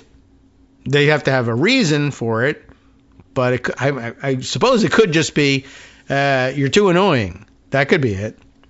I don't know how strong a reason that is, but I guess anybody can do anything, so what the hell. The email was sent to firms shortly after 10 a.m. The Justice Department asked the firms to indicate whether they plan to oppose its attempt to reverse course by 10:30. Like, you might not even have opened that email. But nearly 2 hours later, the Justice Department formally filed a motion to withdraw the motion from the previous day. The firms opposed the motion, the second one, I'm sure, according to the filing, calling it an unexplained request to withdraw yesterday's voluntary dismissal to which all parties had agreed. That's the process. Can we drop this appeal? You have to ask the judge. The judge says, I'll drop the appeal if you want to drop the appeal. If the other side says it's fine with them to drop the appeal, if you both agree, then there's no controversy. Fine, we'll drop the appeal. Apparently, everybody had agreed. And while the judge is writing out, okay, because party of the first part has agreed to drop this case and party of the second part has agreed to drop this case, now, therefore, I... Judge, ring, ring, ring, ring. That's the British are calling it. Sarah Palin calling. Pick up the phone. Hi, can we withdraw that? I guess there's still time. I haven't signed this thing yet. But both, and I'll talk to the other guys. But both parties agreed to it. That's true. We have an agreement here. But it took me so long to write the order and sign it. So long, like an hour, to write the order and sign it. They had a chance to call me and say, I changed my mind. I withdraw my agreement. So the question is, can they do that? And that's the question with everything that the new Trump DOJ does. So a White House official said that there were ongoing discussions in the White House counsel's office about how to proceed. The orders seek to bar firms, the original executive orders, seek to bar firms that refuse to capitulate to President Trump from government business and suggest that their clients could lose government contracts. Right? If you don't do things our way and your clients hire you anyway, we're going to fire them from government contracts. That was the sense of the order here. They had spurred widespread panic in the legal profession and led many firms to submit to Mr. Trump rather than face the existential threat of his directives represented. But four firms, Perkins Coie, Wilmer Hale, Jenner and Block, and Sussman Godfrey, fought the orders, quickly receiving favorable rulings from district court judges. 9 others struck deals, most notably Paul Weiss, drawing sharp criticism. And yeah, it was most notable, I think, Paul Weiss. And by the way, related story, I'm sure it triggers in your memory, but in case you forgot, Paul Weiss, the chair of, or their managing partner or whatever, I don't know what it is, CEO, managing partner, top dog, one of the top dogs at Paul Weiss, Epstein files problem. He and his firm decided to capitulate. Isn't that weird? It suggests that there are strings that can be pulled through the Epstein files connections, or other sorts of pressure that can be put on people to make them do things that they might not ordinarily otherwise do. We'll see if we can get around to another story like that in a few minutes. Keep it in mind. It was not immediately clear on Tuesday what had prompted the about face. One question that the administration's decision a day earlier to abandon its cases raised was whether the deals it made with the 9 firms would survive and whether those contracts, which were not made public, were considered unconstitutional given that the district court ruling, if they didn't appeal it, would be final. So that's interesting.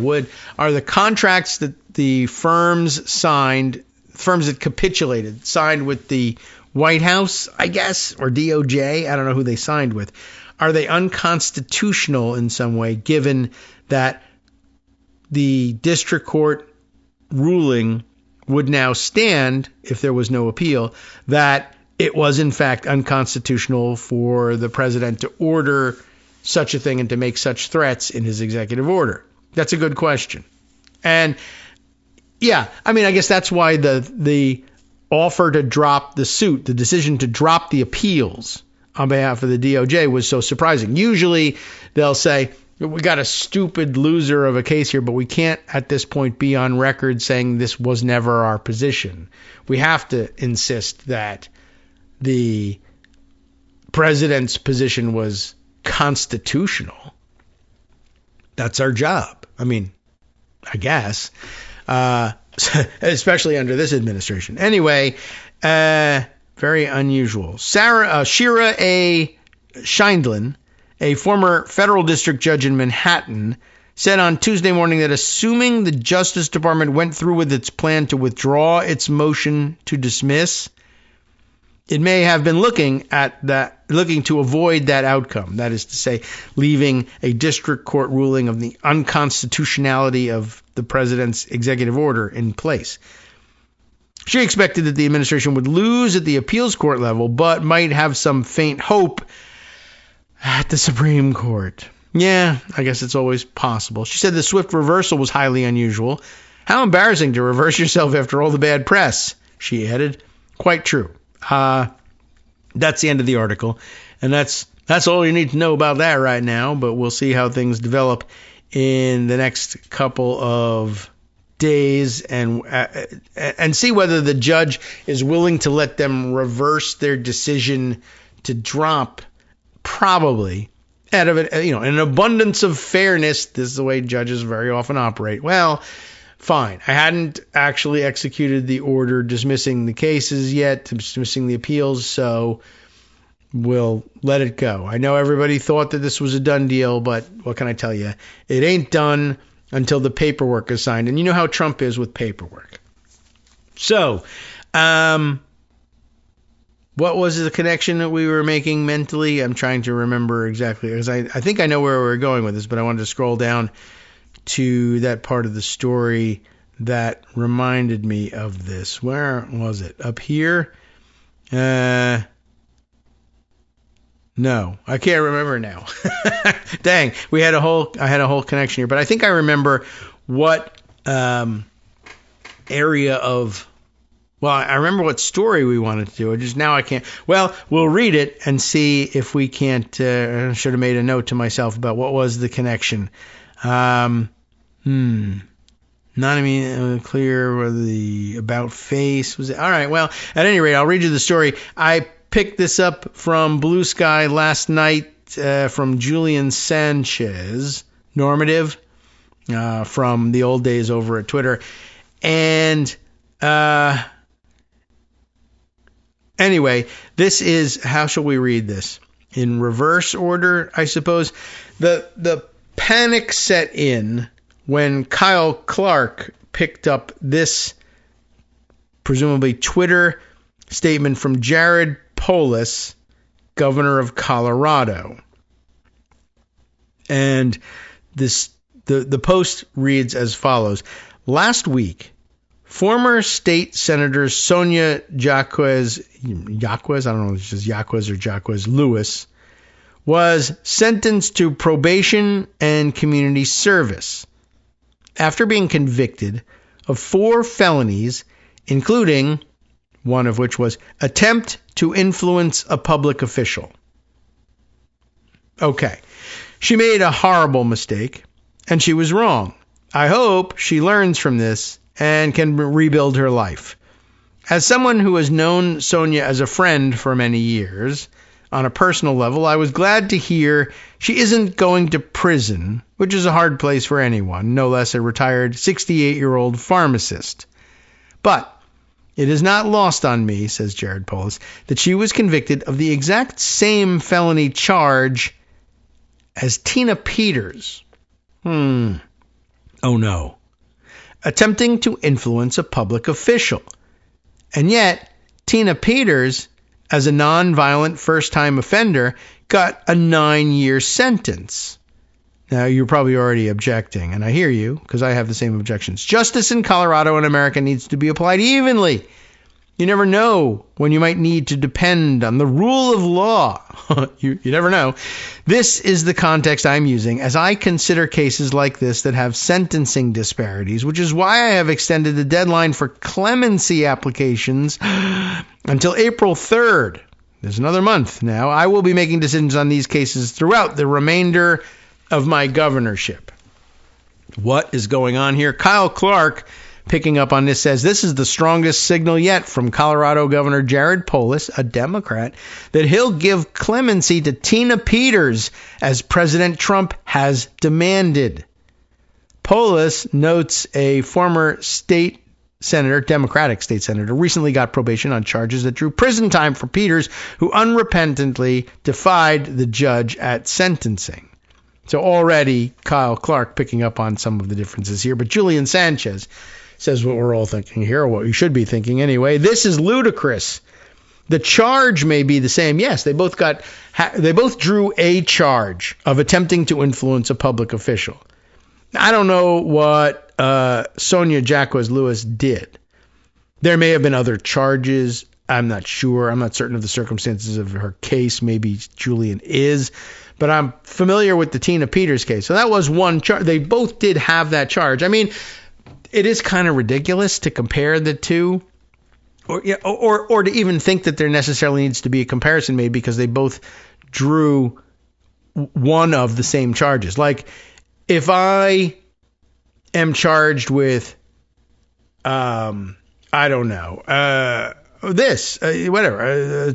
to influence a public official, and I got a parking ticket while I was doing it, and someone else is charged with quadruple homicide and got a parking ticket while doing it, like, can you say, well, I don't understand. One went to prison and one got probation, yet they were both charged with the same thing, illegal parking. Well, there weren't. There was a whole other thing involved in this.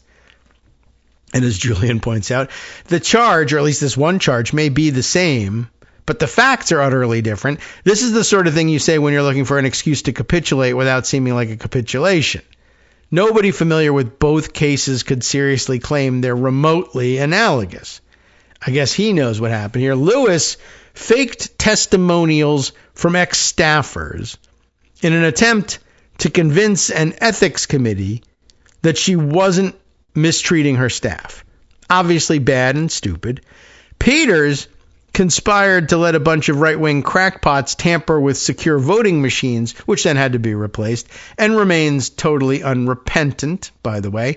And what's also interesting is, I don't know whether this was the way they levied the charge here, but the attempt to influence a public official. For Sonia Lewis, we're saying she manipulated the testimony of ex-staffers in order to try to influence the public officials on the ethics committee, like someone else.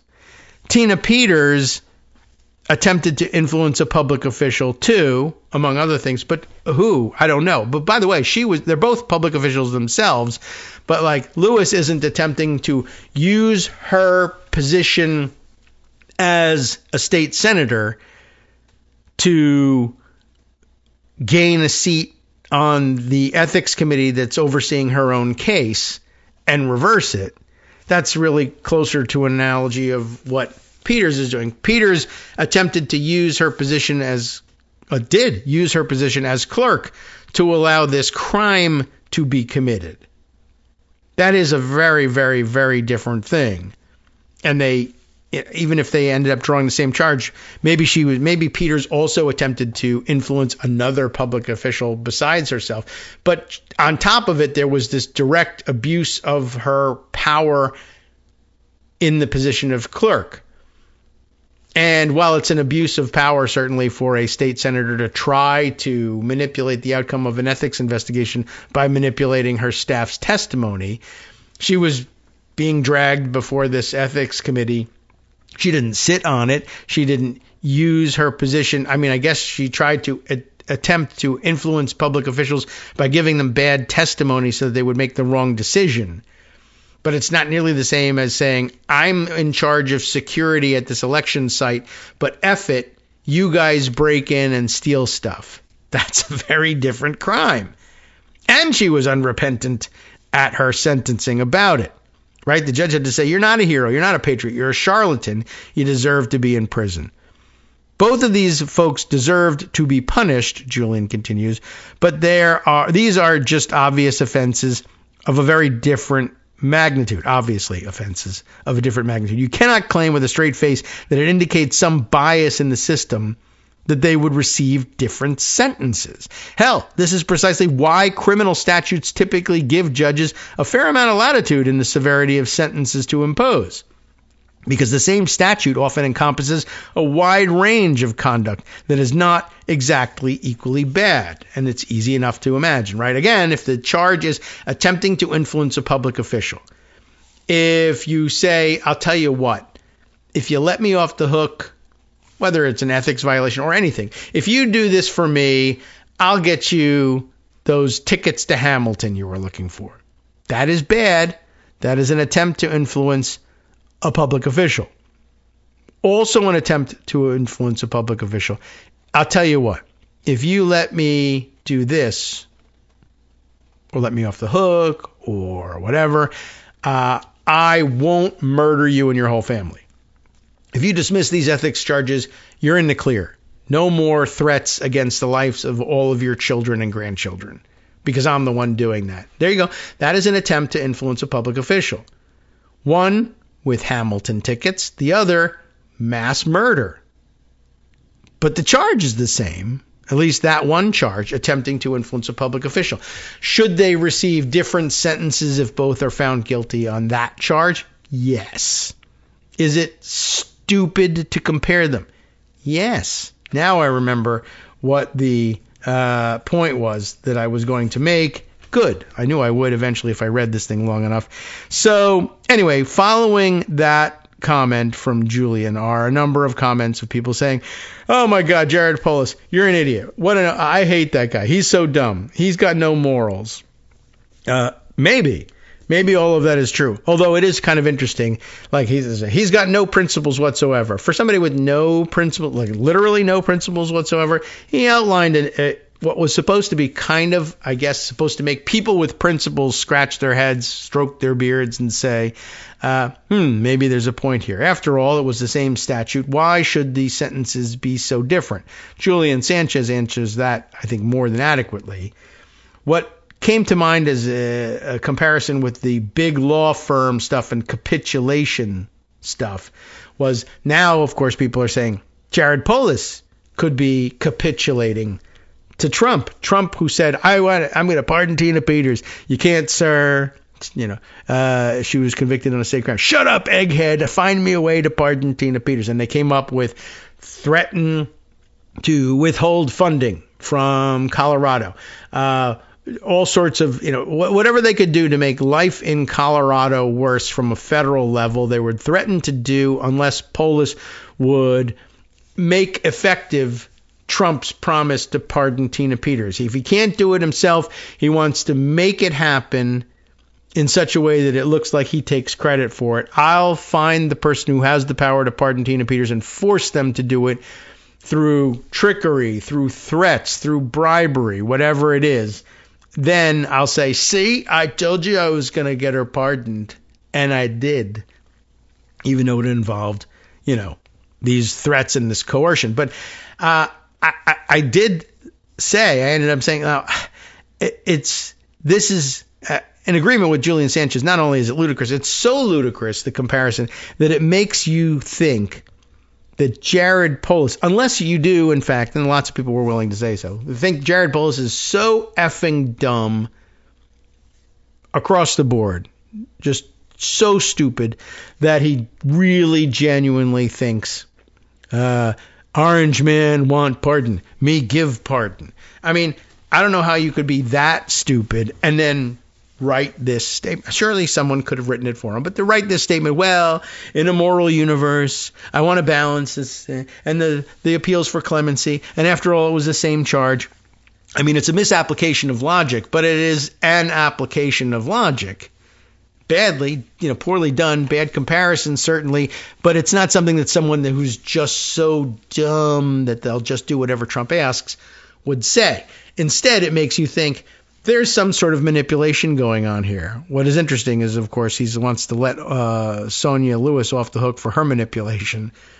Someone's manipulating him, and I thought it was fairly obvious to say, well, it makes you think like the only thing that could be happening here is either the threats to withhold federal funding from Colorado are so dire and are, in fact, in their estimation, executable, or that it would take them so long to fight the unconstitutional nature of it that it would be effectively a death sentence for Colorado anyway.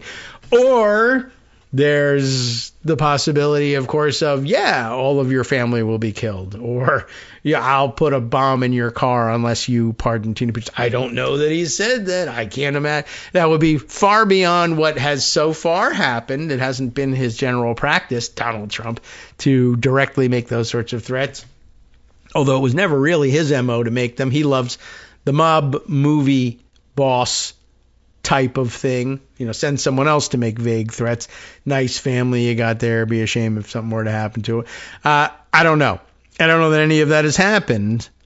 But it's very weird that Jared Polis continues to consider Trump's quote-unquote request to pardon Tina Peters and now does so in a way that's facially ridiculous.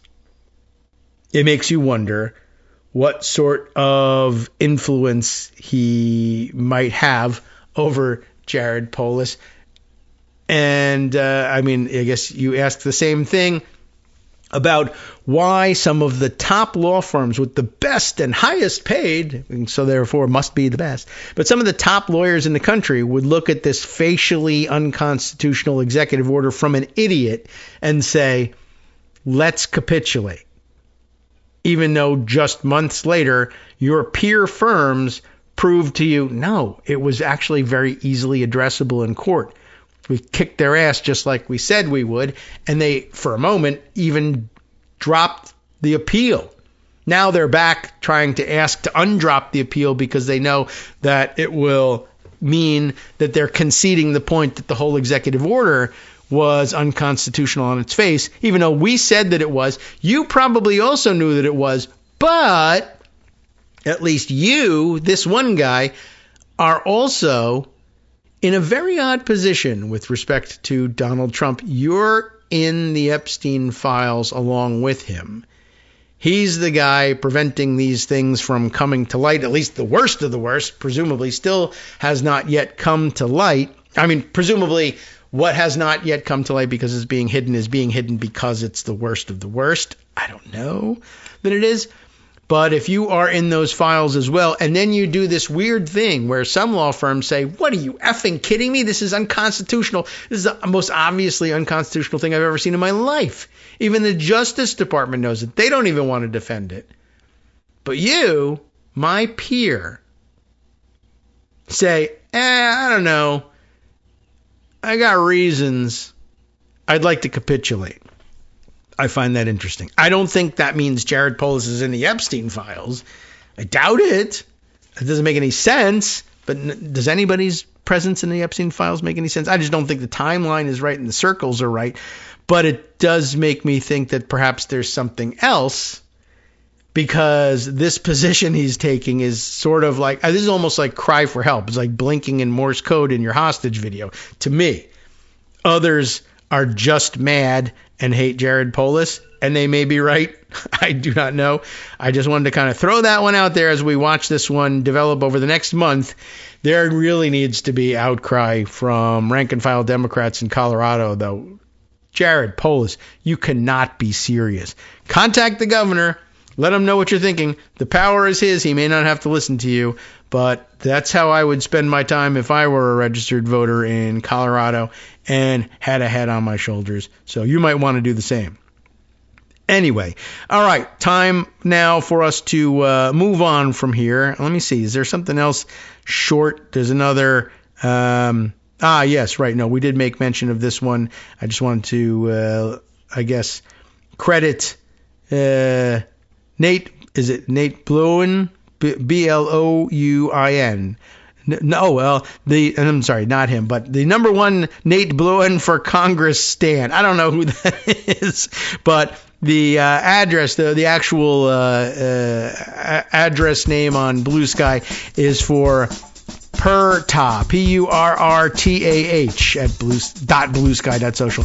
Just pointing out by grabbing this Twitter post from Reese Gorman, which says there's also a real concern among House GOP leadership of getting the members who lost their primaries to come back at all. Crenshaw and Hunt are both out of jobs now, and one, Hunt, rarely showed in the first place. What's to motivate them to keep coming back? There's even more. That was a reaction to Olivia Beavers saying similarly that there's a more broader, yes, concern amongst senior R's about getting members at risk of losing the Republican primary to be motivated enough to fly back for votes each week as they're in session, given the razor-thin House GOP majority.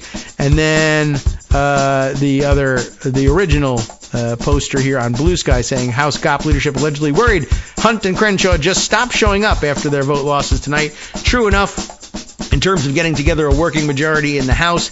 Over in the Senate, I guess if John Cornyn eventually loses or is so distracted between now and that loss that he doesn't show up, that has implications there too. They still have a functioning majority, but as people keep trying to pressure John Thune and the Republicans to do talking filibusters, that's something that you need everybody on hand for all the time.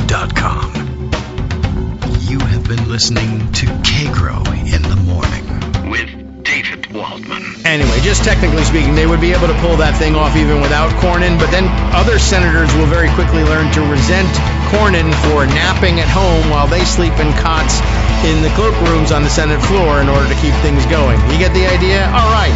Well, if you don't, or if there's anything we missed, Justice Putnam will scoop it all up next on the West Coast Cookbook and Speakeasy. See you tomorrow.